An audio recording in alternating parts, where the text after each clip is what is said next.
One man, one Murloc, one giant angry badger.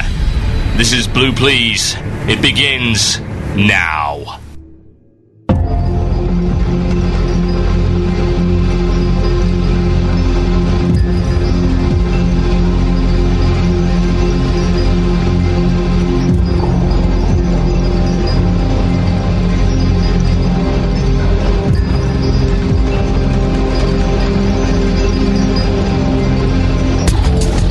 Yes, indeed, folks. Welcome to Blue Please. My name is Total Biscuit. This is WoW Radio, and the date today is the 22nd of August. It is 17:30 EST. It is probably about 10:30 in the British Isles, and I am ready to go, and hopefully you are too. Welcome to the show today. Pleased to have you guys with us. It's going to be fun indeed. Coming up this week in the show, we'll be talking about the Recruit a Friend program and my opinions regarding the Recruit a Friend program and the fact that I think it's all a big conspiracy. It really is. You know, I think that there is something else at work here. They have an alternative agenda, and I shall expose it live on the show today. Now, also, we'll be talking about the Lake Wintergrass PvP zone, whether or not it's going to be changing the PvP environment as we know it. And me being someone who's an outspoken critic of PvP, whether or not I'm actually going to bother to play it. Also, coming up in the show this week, we of course have the one and only Illusion of Choice, whose terrible sample I believe I have here. It's the Illusion of Choice.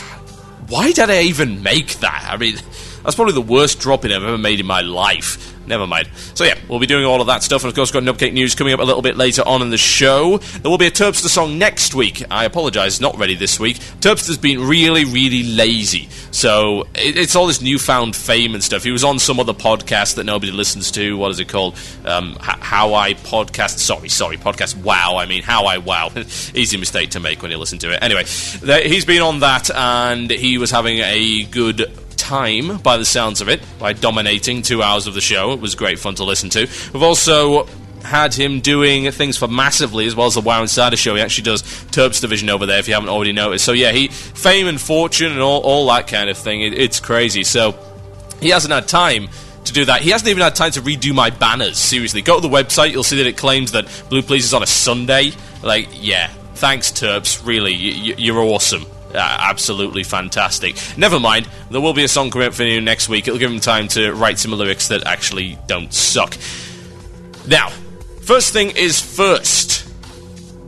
Since we've changed the format around since Season 2 of Blue Please, it's time... Mail time. That sounds like... It's mail time. Here's the mail. It never fails. It makes me want to wag my tail. When it comes, I want to wail. Oh, it's your childhood being destroyed before your eyes. It's mail time, folks. Yes, indeed. It's the time of the show that I decide to read some of the best stuff and the worst stuff that I've got over the past week. And if you do want to email the show, it's very, very easy. You email themurloc@gmail.com with whatever you want at any time. So if you've got something really good to say, now might be the time to say it. Seriously. You can also email to give me a topic suggestion for the Illusion of Choice, which I'll be doing at the end of the show. I shall be randomly picking, or at least giving the illusion that I'm randomly picking, one of the topics that you have submitted this week, and that is the last topic that I will do for the show. It's great. It's something I don't get to prepare for whatsoever. You get to pick my brains on pretty much anything and watch me flounder hopelessly live on air. Now, this week's mail, I've got some great stuff here. As in... This stuff is unbelievably hilarious, most of it anyway. Now, at least the first one anyway. The rest isn't so hilarious, but never mind. Now, riddle me this one. I'm not going to change the names of this, but I'm not going to tell you the phone number either, because that would be somewhat unfortunate. Okay, check this one out. I got this one a few days ago, and it was probably the funniest thing I've had all week. And it says this: Hi, my name is Janice Yamamoto, and I work for Montesquieu Winery in California. We are getting phone calls from people who speak Spanish stating that they heard a commercial on WoW Radio about mortgage foreclosure or something. And the phone number they're giving out for that commercial is our number. And then she gives the number. Of course, I'm not going to tell you that because you guys are evil. I am not sure if I have the right radio station, but would you please let me know if this is your station?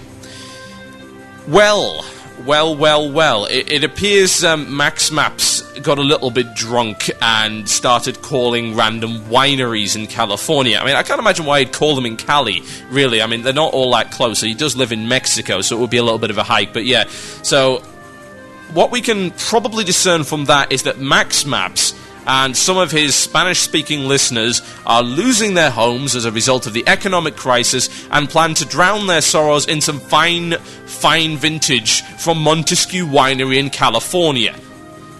And it's WoW Radio's fault. That's what I can derive from that email. That must be what's going on right now, and I'm scared. I mean, I'm very sorry that Max Maps has to go through this, I really am, but that's just the state of the economy right now. And apparently it's getting all the way over to Mexico, which is interesting, because I thought we exported our economy there. Well, isn't that the point of outsourcing? Oh, well, never mind, that's a little bit too political for this show. But yeah, I thought that was great. So I'm going to give a big shout out to Montesquieu Winery in California. I very much doubt they're listening, but yeah, Janice, we didn't send Max Maps over there. It was entirely of his own volition. I'm very, very sorry. We will fire him immediately if we can find him. I think he's in a gutter somewhere, sprawled out with one of your fine vintages. Oh well, never mind. Now, as well as that, I got an interesting idea sent through by a guy who calls himself Daniel. Yes, Daniel. Whether or not that's his real name, who knows? I have no idea. But yes, I got an email from Daniel, and I'm going to read that out. It's interesting. I like it when you guys send me ideas, because I don't mind putting your idea out on the air. Unless it's terrible, in which case, actually, I still don't mind putting it out on the air, because it gives me so much material to tear apart. In this case, it's not a bad idea, so I'm going to put this out for you. Now, this one's from Daniel, and he says this. Hi, TV. I had an idea for World PvP, but people just laugh at me. Tell me what you think. Oh, right. Let me just give you a hint here. If you're going to email someone who hosts at least a semi-popular WoW podcast, you're probably best not to start your sales pitch with, everybody laughs at me when I tell them this. Because chances are, despite my incredibly refined sense of humor, I will probably laugh as well. Because let's face it, it's just safer to go with the majority opinion. I mean, really, be a little more confident. Try this one on the side. Hi, TB. I had an idea for World PvP, and it's so awesome that women are taking their clothes off in front of me just to hear it. And these are hot women. I'm not talking touring here. I'm talking like full-on 18-year-old gnomes. I mean, awesome stuff. It's fantastic. I can't imagine just how awesome I must be. I am an exceptional example of humanity. I mean, I am a man of the highest caliber, and I am going to be generous. And I am going to let my blessings fall upon you by giving you this idea. Now, you see how that was more positive? Just have a little bit of a more positive outlook on life, and everything will turn out fine. Really, it will. Anyway, let's get on with it. He says, take it from my forum post. Thanks for the copy-paste, very much appreciated. And he says this is my idea for World PvP, and he's actually bullet-pointed it and everything. It has numbers, wow. Yeah, it looks like a real business presentation. I'm just missing the PowerPoint here. Now, he says this, new quests will be given out to, or by, the PvP daily guy. Both the Alliance and Horde can get a new daily to go to an old world area, e.g. Desolus, Loch Medan, Tanaris, etc. To make it more focused and fair, there will be 2 one-hour windows to complete the daily, one early in the day and one at night, of which you can only complete one to give everyone a chance. Only level 68 plus will count towards the quest to stop quester ganking. Let me just stop you there. That's not going to stop quester ganking. If you're on a PvP server and you see anyone, if it's red, it's dead, especially if it happens to be level 25. Really. If it's level 25, it's dead. Because it's hilarious. I want to see how much I can crit the level 25 for. I want to see him go splat. I want to try and DPS him down with my wand. Or maybe rank 1 frostbolts, just kite him with it. That's how it works. That's not going to stop quester ganking. If you're on a PvP server, you're going to get ganked. Deal with it. Anyway, he continues. The quest will read something like this. The Horde of Alliance has been spotted in this area. Go kill 15 of them. To make it more interesting, there will be variations. One example could be one faction may need to steal 10 supplies from an enemy supply caravan. The others will have to kill 15 looters. Another variation could be controlling an area, etc. The reward would be some gold, some honor, and maybe an item all in a bag. It's interesting that he emphasized that it was all in a bag, since obviously if it wasn't in a bag, he really wouldn't be too much of a fan of it. That should be easy to implement and fun. Well, Yeah, it's fun for the guys that don't get killed. I mean, on a PvE server, I suppose that you could make the area auto-flag you if you were level 68 to 70 or whatever, but the problem is on a PvP server, yeah, you know what, people leveling up are going to get ganked, and there are a lot more people leveling up now as a result of the Recruit Friend program, which we'll go into later on.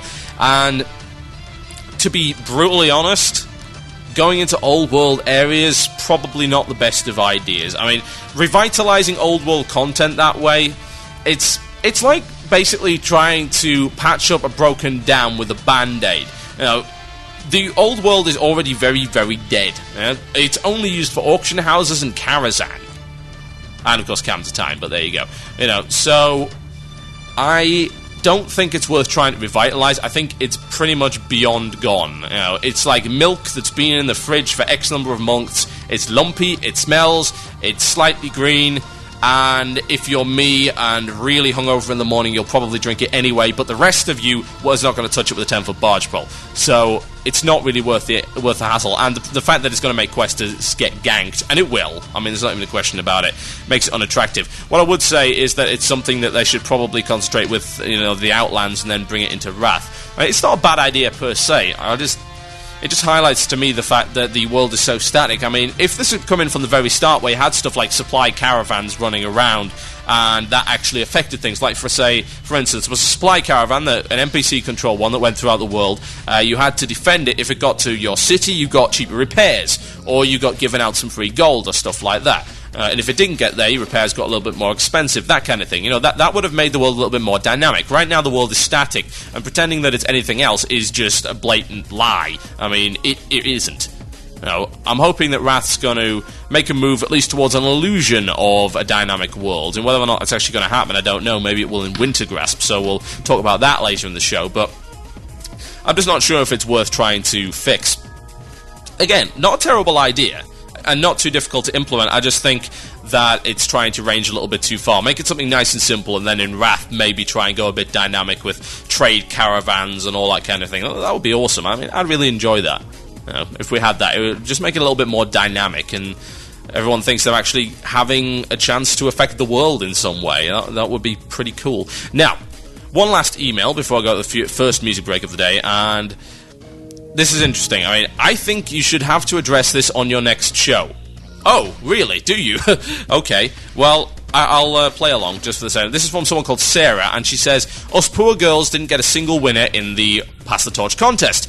Bad enough we have to put up with OMG, are you a girl, IRL, wanna MSN? With a question mark and an exclamation mark. It seems a little bit too much punctuation there. I could drown in it if I'm not careful. It says, simply because a percentage of female entrants or secret WoW radio plot to stop me from getting material and only up Wintergrasp.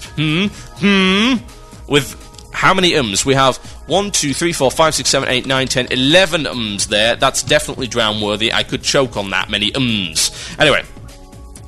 Yeah, we're very, very sorry that a randomly generated contest didn't actually yield any female results. Now, I don't know what it is, but to be honest, the female listenership of the station has gone down by 98% since Slanik stopped doing his show. Now, I can't imagine why, because Slanik's show was rude, crude, and thoroughly distasteful, but I don't know. I guess jerks get all the chicks, and Slanik is a fine specimen of a man. I'm not going to dispute it. You know, I really do miss him doing his show, and he is a fine specimen of a man, as many of our staff can personally attest in ways that they probably wouldn't want to mention. I mean, it wasn't exactly consensual, but never mind.